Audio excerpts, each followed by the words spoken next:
সৈকত, এই সময় কেন এসব বলতেছো? এই বাড়িতে আপনাদের পরিবারের একজন ইন্তেকাল করেছে আর আপনারা সম্পত্তি ভাগাভাগি করছেন। তুই কে যে আমাদের পারিবারিক আলোচনার মধ্যে ঢুকে গিয়েছিস? খালিদ, রিদিতা ম্যামের পার্সোনাল বডিগার্ড। মারা যাবার আগে এনায়েত সাহেব আমাকে অ্যাপয়েন্ট করে গেছেন আপনার সেফটির জন্য। পরবর্তী 3 সপ্তাহ রিদিতা ম্যামের সামনে কে যাবে, কি খাবে, কে কথা বলবে কিংবা কোথায় সাইন করবে সবকিছুই হবে আমার পারমিশনে। এটা কি মামার বাড়ির আবদার? বললেই মানতে হবে। হু আর ইউ?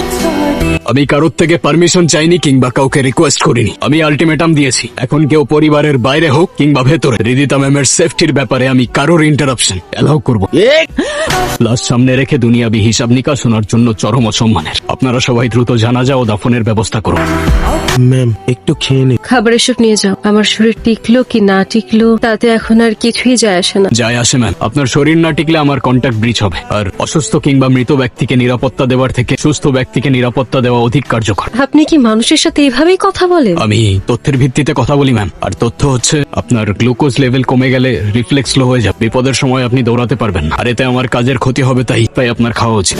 তুমি যেভাবে ভাবছো ওইভাবে কিচ্ছু হবে না। এই মেয়ে সাইন করবে না। ওসিয়তনামায় সাইন নেওয়ার সময় তুমি ওকে দেখেছো? তারপর যখন বডিগার্ড না কি আসলো ওকে দেখেছো? একদম চুপ ছিল, যেন সব ফোন দিয়ে আগের থেকে এটে রেখেছে। কালকে যদি মা তুমি আমাকে না থামাতে, আমি এর শেষ দেখে ছাড়তাম। মানে যা করার আপোষে করতে হবে, জোর জবস্তি করে কিছু করা যাবে না। যদি পাড়া প্রতিবেশী আর আত্মীয় স্বজন সন্দেহ করে না, বিরাট একটা ঝামেলা হয়ে যাবে। স্যার, ওদিকে সব ঠিক আছে তো? জি স্যার। শোনো, ও কিন্তু আমার খুব ঘনিষ্ঠ বন্ধুর মেয়ে। তুমি থাকতে ওর যেন কোনো অসুবিধা না হয়। আপনি নিশ্চিন্তে থাকুন, আমার নজরে এড়িয়ে কোনো বিপদ ওনার অব্দি পৌঁছাবে না।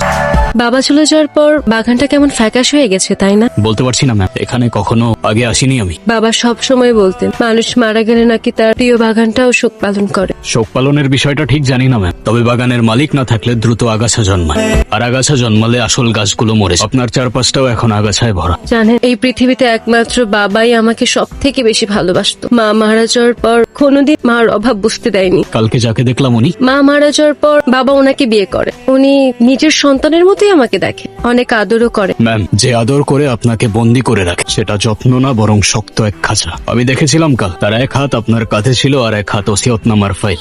আপনি কি সত্যিই বিশ্বাস করেন যে মা আপনাকে ভালোবাসে? সে আপনার বাবার লাশের সামনে সম্পত্তির হিসাব কষতে পারে?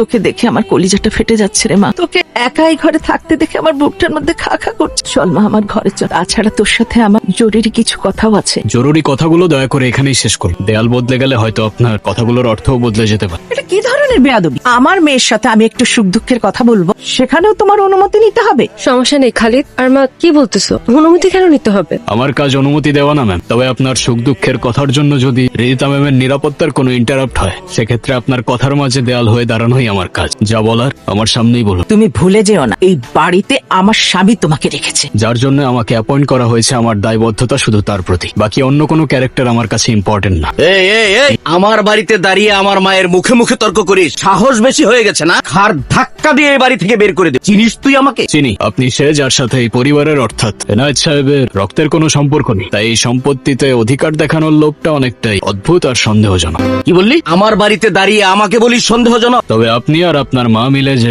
সম্পত্তির নাটকটা সাজাচ্ছেন সেটার স্ক্রিপ্টটা বেশ পুরনো।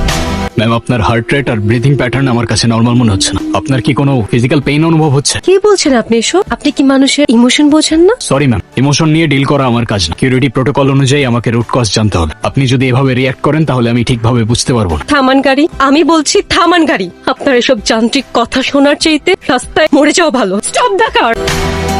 চোখের জল ফেলে হয়তো শোক কমানো যায় না, কিন্তু বিপদ কাটানো যায় না।